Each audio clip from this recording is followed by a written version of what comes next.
Howdy folks, Kevin here, coming to you today with an article about automation that's not finding bugs, but that being okay. So the article starts off talking about at a previous job, basically giving some backstory. Skip through that, but the issue was they had a meeting and they said that the automation wasn't finding any bugs, and that was an issue. Well, the opinion of the development leadership was that automation effort had been of little value because it found no bugs. The person obviously was astounded that the sole value of assigned to automation was whether or not it found bugs, because automation provides other values as well. First, let's think about when automation is most likely to find bugs. Upon automation's creation and upon breaking code changes. Why? Well, here are some scenarios. The product or feature being tested is new as well. With new software comes new bugs. So you write new software, you're going to find new bugs. It also happens that you'll find bugs when the product or feature is being modified, and when you create new automation, you'll find bugs as well because automation isn't perfect. So the question from all this is, did they automate the wrong thing? Because they weren't finding bugs, did they automate the wrong thing? Better question asked is, based on the organization's goal, did we automate the activity that seemed to be the most valuable at the time? And in this case, they say yes, they did do that. The goal of the automation was to move to a more frequent release cadence. So they thought automation would help.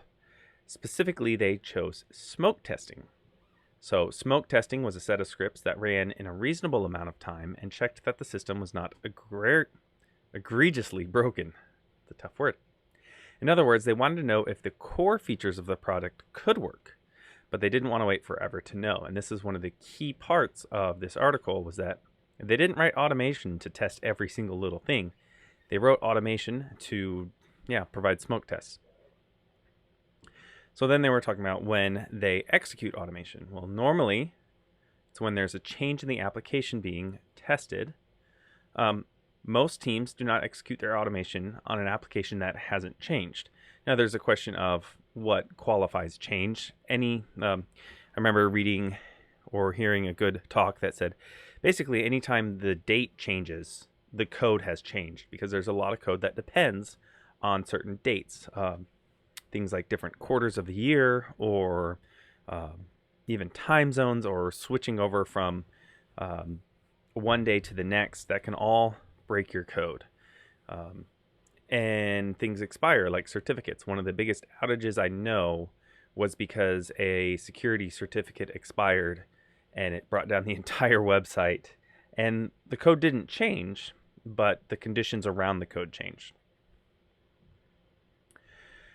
So back to the issue at hand, why wasn't automation finding bugs? Well, there were a couple answers to this. The product was mature. Many of the core features did not change frequently.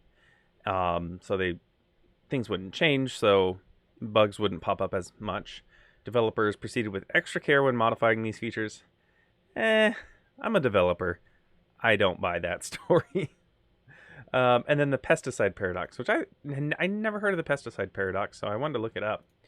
And I looked on the Stack Exchange software QA and testing section, and had some interesting answers. So basically, it comes down to every time you test your code,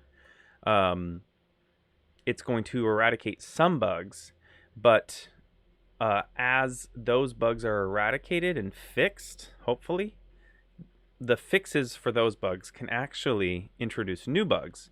But if you're running the same tests as before and you haven't updated your tests, then you're not going to catch the new bugs. You're only looking at the old ones. Well, it's kind of an interesting idea. I kind of like it. And just a reminder that even anytime anytime your code is being changed, even to fix bugs, you need to update the tests to reflect that, and make sure that you're continually adding new tests. Little side note there. So while it's true the automation didn't find any bugs, they submit that it was not valueless. That enabled the delivery teams to proceed faster and therefore aided in achieving the ultimate goal of a more rapid release cadence. it's important for us to not get hung up on a single value proposition for our automation.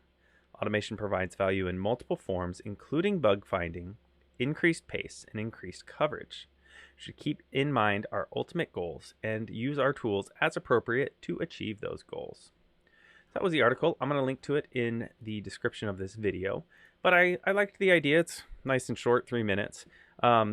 Basically reiterating that automation isn't just about like this perfect code coverage scenario where 100% of code is tested and you know for sure that there are no bugs.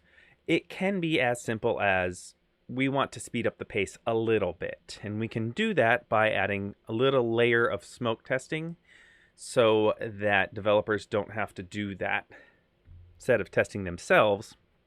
We'll let the automation do it. And what's great about that is that little layer of smoke testing is actually pretty easy to write tests for. You're not having, like, if you're only testing the happy path stuff, yeah, you're only going to find issues with the happy path, but every little bit helps. And this is something that can take care of that for you. So with that, until next time, have fun testing.